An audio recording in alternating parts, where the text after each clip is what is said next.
Welcome to a Foxy Tech Tips tutorial on turning on story notifications for specific accounts on Instagram. If you find this tutorial helpful, please consider subscribing to my channel and liking the video.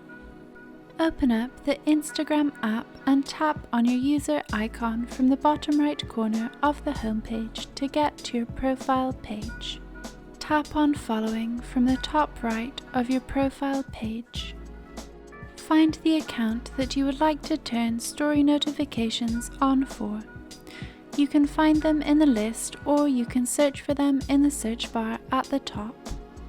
Tap on the account to open their profile page.